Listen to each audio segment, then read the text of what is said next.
네, 이번에는 암호화폐 주요 이슈들에 대해서 좀 더 디테일하게 분석해보는 시간 가져보도록 하겠습니다. 아시아경제TV 한치호 논설위원 나와 계십니다. 네, 위원님 안녕하세요. 네, 안녕하십니까. 네, 오늘도 여러 가지 흥미로운 소식이 있습니다. 우선 우리나라 소식부터 좀 볼까 하는데요.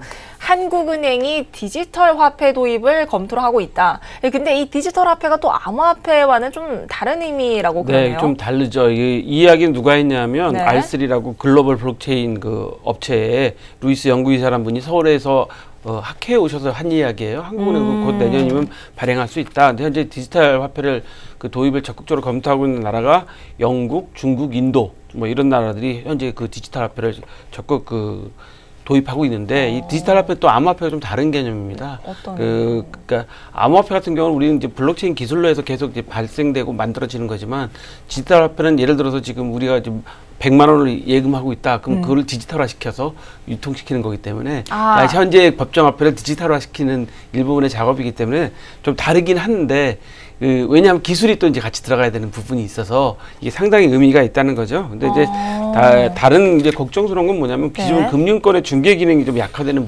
문제가 생긴다 이런 부분이 있을 수 있습니다.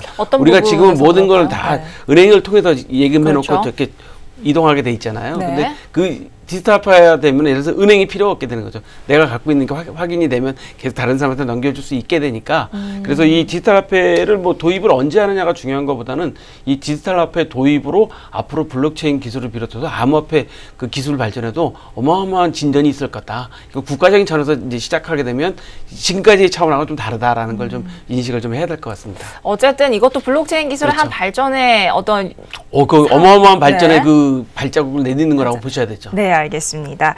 자, 이번에는 폴란드로 좀 가보도록 하겠습니다. 이 폴란드에서 암호화폐 과세에 반발을 하는 국민들의 항의가 빗발을 치고 있다라고 하는데 이 사실 과세를 한다는 것 자체는 암호화폐를 어떻게 보면 좀 인정을 한다고 볼 수도 있는데 반발을 하는 배경은 어떤 게 있을까요? 일단은 저도 이제 폴란드의 현재 상황을 정확하게 알 수는 없지만 뉴스의 보도를 보면 폴란드는 이제 소득세 그 과세가 그냥 18%와 32% 두 가지 중에 하나 단일 과세라고 그래요. 그러다 보니까 이제 32%라는 이제 소득세를 내야 되니까 이 반발이 심해지는 거죠. 그리고 또 소득세 이외에 거래를 할 때마다 부가가치세 1%도 낸다고 합니다. 그러다 보니까 그 폴란드 정부에서는 이제 과세를 하겠다라는 게 발표를 하다 보니까 예를 들어서 암호화폐를 많이 갖고서 그 소득이 많이 늘어나신 분들 같은 경우는 현재 당장 32%를 세금을 내야 되는 문제가 생기잖아요. 그럼 그렇죠.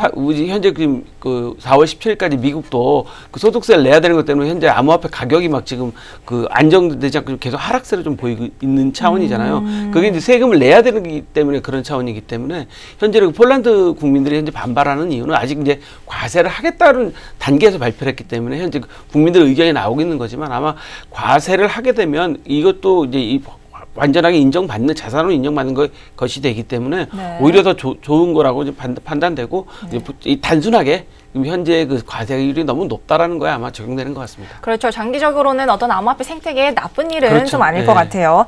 자, 이렇게 보면 사실 암호화폐가 어떤 금융, 뭐 어떤 경제 이런 분야에서 정말 모든 영향을 미치고 있는 것 같은데 저희가 사실 최근에도 다뤘던 이런 관련해서 문제들이 있었던 게 손해보험 소송이라든지 그렇죠. 뭐 형사도 마찬가지고 그렇죠. 이런 법조까지도 사실 영향이 굉장히 크게 지금 우리나라, 미치고 있는데 우리나라뿐만 아니라 전 세계 경제 생태계가 암호화폐나 블록체인 기술로 인해서 다 바뀔 수 있는 현장에 와 있는데 이게 어느 순간에 현재는 막 논란이 되고 있지만 이게 결정만 되고 나면 어느 순간에 이게 한꺼번에 훅 올 거라는 거죠. 그래서 기술 발전이나 우리 생활에 스며드는 게 뭐 3년에서 5년이라고 이제 주장하는 전문가들도 계신데 그거는 얼마나 걸릴지 아무도 모르죠. 그렇죠. 지금은 아무래도 좀 많은 문제들이 있어서 부딪히는 모습들이 확실히 있긴 있어요. 뭐 그런 의미에서 또 보면은 전 세계 암호화폐 관련 단체들의 또 소송이 또 줄을 잇고 있다고 하는데 이번에는 어떤 문제들이 좀 나오고 있을까요? 네, 이게 지금 그 페이스북, 구글, 트위터가 암호화폐 광고나 그다음에 ICO 광고를 금지시켜 버렸어요. 그러니까 광고를 못 내게 하는 거죠. 그러다 보니까 이제 그 한국 벤처기업 협회를 비롯해서 중국, 러시아, 스위스 같은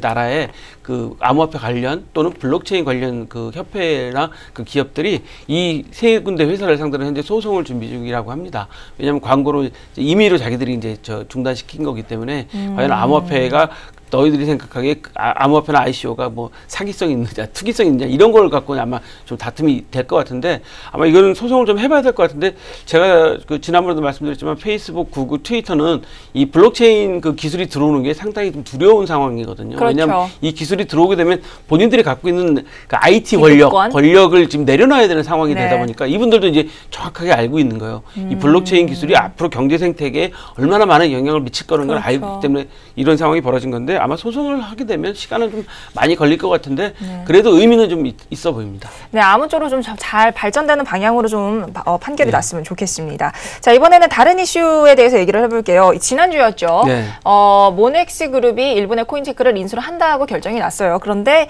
이 인수 과정에서 좀 걸림돌이 생기고 있다고요? 네, 일본 은행법상 부수 업무에 해당되는지 여부가 논란이 됐어요. 네. 왜 이 은행법이라는 게 나왔냐면 모넥스 증권의 지분의 25%를 시즈오카 은행이 가지고 있다고 합니다. 그러다 보니까 모넥스 그 증권은 이 시즈오카 은행이 어떻게 보면 자회사죠. 투자회사가 되다 보니까 이게 은행법에 이제 저촉이 되는 거죠. 근데 우리나라도 아시다시피 금융기관을 설립해주고 허가하는 기준은 엄청 까다롭고 엄합니다. 네. 왜냐하면 이 금융기관이 공공성을 갖고 있기 때문에 자칫 또 다른 일이 일어나면 안 되기 때문에 항상 그런 걸 엄하게 좀 따지고 있는 상태거든요. 그래서 뭐 아시다시피 대주주 적격성 심사를 한다든가 그렇죠. 그런 일을 하고 있거든요. 근데 일본에서도 현재 그 모넥스 증권의 지분을 25%를 시조권에 갖고 있는데 네. 모넥스 증권이 암호화폐 거래소로 회사를 가지게 되면 은행이 간접적으로 그 현재 소유하는 게 돼서 이게 과연 은행법에 저촉이 되느냐 안 되느냐 갖고 이제 서로 이제 아마 부딪히고 있는 모양인데 이 사례가 대단히 중요한 게 앞으로 이런 사례를 가지고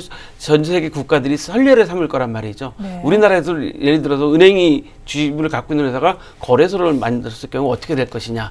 예를 들어 카카오가 거래소를 만들었을 경우에 그렇죠. 카카오 은행이 있지 않습니까? 네. 그런 건 어떻게 할 것이냐. 그런 걸 신중하게 생각해 봐야 될 것 같습니다. 각국의 선례로 네. 좀 남을 것이다 네. 하는 의미에서 아주 의미 있는 어떤 논란이 좀 될 것 같습니다. 네, 지금까지 국내외 소식들에 대해서 한치호 논설위원과 함께 얘기 나눠봤습니다.